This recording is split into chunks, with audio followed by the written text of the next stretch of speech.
Cooling, or lack thereof.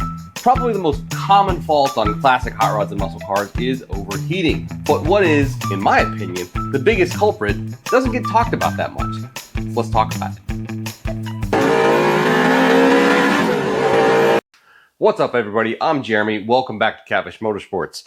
Today we're going to do a quick video on one of the big reasons that your classic car overheats. I'm going to warn you ahead of time, we're not going to talk about fans very much. I know that when it comes to cooling and overheating issues on old cars, fans are often the most talked about topic.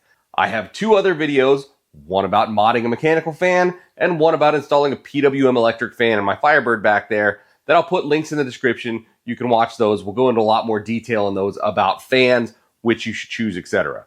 But basically with fans, if you want to keep it simple, use a mechanical fan, preferably as big of a clutch fan as you can install on your engine. They're simple, they move a bunch of air, they just work. The alternative being an electric fan. Now, electric fans are flat out superior.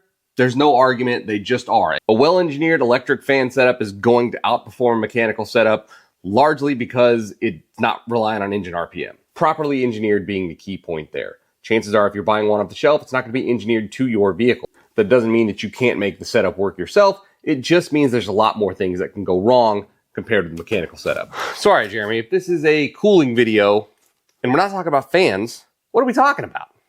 Well, we're going to talk about the radiators themselves. Aluminum versus copper? No, doesn't really make that big of a difference. Just go with aluminum. It's cheaper, more available. 2-row, 3-row, 4-row? Again, no, doesn't really make that big of a difference again. Well, what are we talking about? Size. We're size queens here. Engines, radiators, biceps, bigger, better. Now, at the end of the video, I will go over a couple of little tips and tricks to maybe help you guys keep your engines cooler aside from the main topic of our conversation here. These are also going to be things that just aren't talked about that much. What we're really going to talk about today is surface area. Let's go to the board. You're going to learn today the board. Now, we've got a bunch of numbers up here. We'll demonstrate them all a little bit over time. But subject A is going to be a 67 to 69 first generation F-body. Not only because I have one, so I've gone through some of this myself, but because it is kind of, if not the quintessential muscle car era car, it's one of them. A lot of people have one. They made a ton of them. They stretch across multiple makes.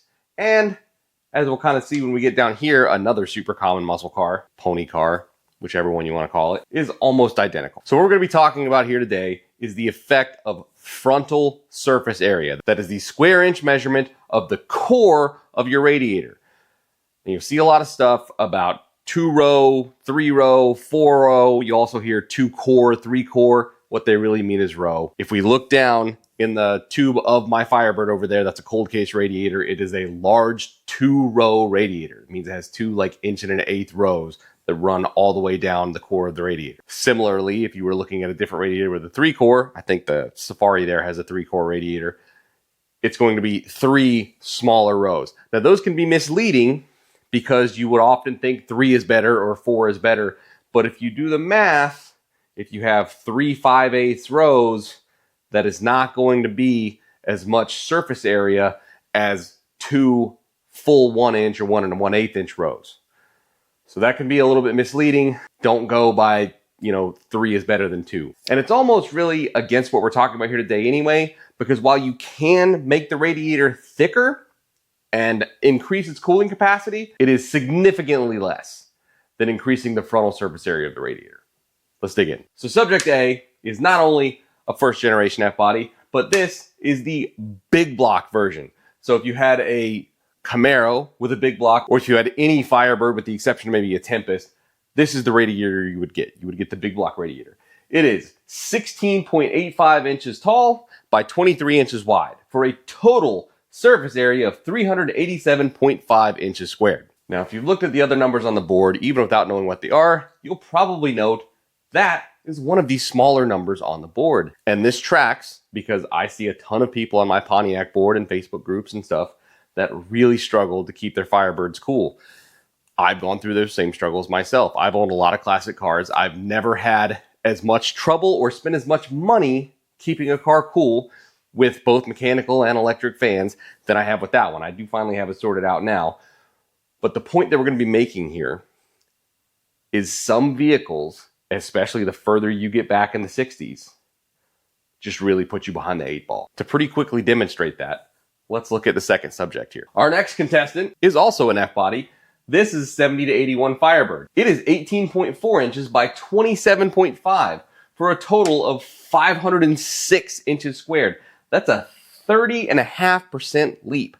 That is huge. That is huge. So you can see that GM engineers, just in this short amount of time in the late 60s, as air conditioning and other creature comforts like that started to become more common.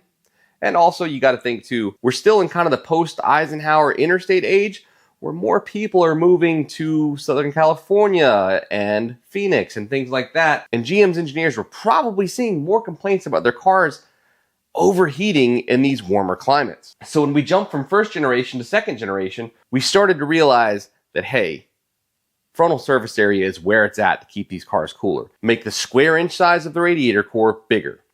It's that simple. But it also shows you that if you have one of these cars where you have kind of a smaller radiator, you're really just behind the 8-ball. Unless you are willing to hack up your radiator core and your core support and all that stuff, you're probably stuck with this and your life is just going to be harder. Now with my race car project here, I've done exactly that. Somebody had actually already hacked up the radiator core support a little bit to make the opening bigger for a bigger radiator, but I took it a step further and notched the frame to allow this massive radiator that would have came in early 80s like F250 fit down inside of here. Otherwise, I would have been really stuck trying to cool this 500 cubic inch big block Ford with a radiator that would have come in a mid-60s Fairlane that was probably barely adequate for a 289 at the time. But I fully recognize that most people are not going to be willing to hack their car up and put that much effort into stuffing a bigger radiator in. So the value and the lesson that we're kind of trying to teach here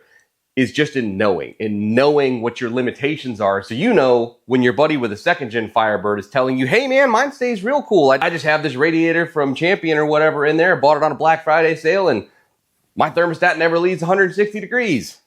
If you have a first generation Firebird and he has a second gen, don't expect that you're going to be able to buy essentially the same brand of radiator and solve all your problems. You're just not, because he has 30% more frontal surface area to his radiator than you do. Now I'm sure you can see where we're going with this, so let's just sort of quickly reveal the rest of the players. Third in line here is a straight up run-of-the-mill 2014 Silverado with a 5.3.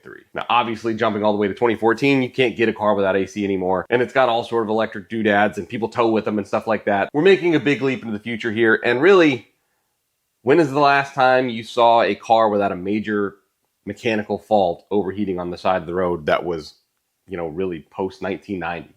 It just doesn't happen. I mean, even my third gen Camaro, which is 40 years old now, never had an overheating problem. We really started to figure this stuff out in the 70s. So we leap all the way forward here to 2014. And this one is 17.5 by 34 inches for almost 600 square inches. It is 595 inches squared of frontal surface area. That's a full 53.5% larger than our first generation Firebird back here. That's massive. And again, that's nothing special. I'm sure if it was a diesel or something like that, it'd probably be even bigger. This is just a 1500. Nothing to it. Demonstrating kind of the same point, this is a 2003 Grand Prix with a little bitty 3800 series GM engine. It's 15 by 30.5 for 457.5 inches squared. That's still almost 20% larger. That's 18.1% larger than the Big Block Camaro back here. I know you. I know you stuffed that 502 in there. And now you're trying to cool it with this little bitty guy that's 20% smaller than a radiator designed to cool a 200 horsepower stock 3800. Doesn't make a whole lot of sense, does it? But it's just the world you live in. Good luck. These other ones down here in the bottom row are really just to show that some people have it better, some people have it worse when it comes to 60s muscle cars. First one over here is a 67 to 70, also big block Mustang. And as you can see, it is damn near identical to the 67 Camaro. 16 by 24 for 384 square inches. It's a tiny bit smaller, but kind of within the margin of error. So these late 60s pony cars, Camaros and Mustangs, are really kind of in the same boat with each other. 67 GTO, now this is with AC. We're gonna talk a little bit more about options like AC and stuff like that later. But the 67 GTO with AC is 17.5 by 25 for 437.5 inches squared. Pretty big jump from the kind of same year F-body. And that goes back to saying, you know, if you've got a buddy with a second gen Firebird and he has a way easier time keeping his car cool than you do with your first gen Firebird, that's again, these cars just aren't all created equal in the cooling department. So just remember that. Going backwards, we have 67 to 73 Mopars. These are B, C, and E's. Looks like they basically all share a radiator, at least according to Cold Case. 16 by 21.2 for 339 inches squared. So you bought that 400 block Mopar and stroked it out to a 500 cubic inch motor, and then you're trying to cool it with this dude that's even smaller than the F-body radiator, which we already said is about 20% smaller than the radiator for this little bitty 3800 series. So again, good luck. And then our last player over here, I kind of thought this was telling just because, again, just thinking about GM engineering and listening to their clients and whatnot. This is a 68 Cadillac with a 472, obviously a big motor, but it's also for a different clientele. The guy who was buying the 68 Cadillac was not interested in being stuck on the side of the road overheating while he was trying to eat his Grey Poupon. So even though we're very much in the same year range of cars, 1968, same year range, 17 by 28.375 inches for 482.375. So you've watched my little chalkboard presentation and determined that you are one of the unlucky few. Now what? Well, the good news is you're not dead. You do have some options. First, to return to that thing we said we weren't going to talk about, fans are going to be more important for you. Airflow matters. Put the biggest, most efficient fan on it you can get your hands on, whether that's a huge clutch fan or going with a really good electric setup. You can get thicker. I know we said that's not as important, and it is not. If you can make the frontal surface area bigger, that's more important, but going to a thicker radiator with big fat tubes does help. Those are the obvious ones. Next, look at your particular model and see if there were different options for cars that had the biggest of engines, air conditioning, or even sometimes hot weather options. An obvious one would be shrouds, especially going back into the early 60s. Fan shrouds were not offered on every vehicle, and sometimes they differed depending on the options the vehicle came with. The 64 Galaxy I owned standard had no shroud at all, but if you had an AC car, then it had a big normal shroud that you would expect to see, where that really became standard equipment as we got further into the late 60s and 70s. But if you have a 50s or early 60s car, that shroud might have been an option. We dig a little bit deeper and we come up with things like this. For my 67 Firebird here, there are optional sail panels that go in here in between your radiator and your core support to better direct flow through the radiator. There's also an optional baffle that goes on the bottom, same principle. You can also look at seal kits that seal your radiator to your core support. That's something a lot of people overlook. And if you've got huge cooling problems, it's probably not going to be a gigantic fix, but there's a good chance we're chasing small percentage points here and there. So it's just another thing that you can do. And I don't want to go too deep down this rabbit hole because it is very brand specific, but there are some things with certain engine types that just stick out. I mean, case in point here again, because I'm generally kind of a Pontiac guy, there's a clearance between the water pump backing plate and the water pump impeller. And people have reported like up to like 20 degrees of difference when that clearance is too big. So if you cruise around Pontiac boards, you'll see that come up a lot. So if you were struggling with a Ford FE or whatever else, do some Googling with your specific engine type and you might find something weird like that that could help. Last thing we're going to talk about is something that almost nobody talks about when it comes to cooling. Pulleys. Let's go back to the board. You guys got all this, right? Pulleys. Now, I would tell you it's a personal pet peeve of mine when people search out stock 50 to 60-year-old pulleys and run them and then wonder why they can't get their belts to stop squealing. It's because these have 300,000 miles on them and they're worn out. And they're very difficult to inspect when they're worn out. You should just change your pulleys to new billet units anyway. They're not that expensive. But if you needed another reason, and especially if you needed another reason and your car is running hotter than you want it to, here's your excuse. These numbers, again, I'm sorry if I'm Pontiac heavy, it's just what I know the best. These are from a 1968 Pontiac. Now, it's probably roughly the same all the way up until probably 1970. On the left, we've got a standard no AC car. In this example, all we have is alternator, but even if you had power steering, it's the same thing as long as you didn't have AC. Crank drive gear, 7.25 inches. Water pump gear, 8 inches, which if you do a little bit of math, equals out to an 11% underdrive. I don't know if that's standard across all manufacturers in the 60s where the water pump would be underdriven until you started to get air conditioning and stuff like that, but that's at least how Pontiac was. Our right-hand example is an AC car, same year. 8-inch crank-driven pulley that powers our 5.69-inch water pump pulley. So we made our crank pulley a little bit bigger, made our water pump pulley significantly smaller, which equals out to a 14% overdrive. Because we have a smaller pulley here, our water pump is actually spinning faster than our crankshaft right now.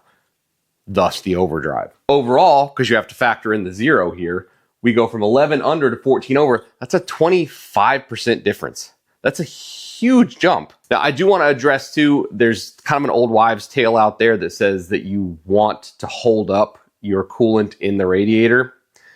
And I understand why people think that, and this theory just kind of hangs around and never goes away. I'm not a thermodynamicist, so I'm not going to go super deep into this. I'll put a link to a really good article by FlowKooler if you're interested. They will explain a lot more of this more in depth than I'm going to right now. But the general theory of the old wives' tale is that if you allow your coolant to sit in your radiator longer, it has more time to shed off its heat to the radiator, therefore keeping your car cooler.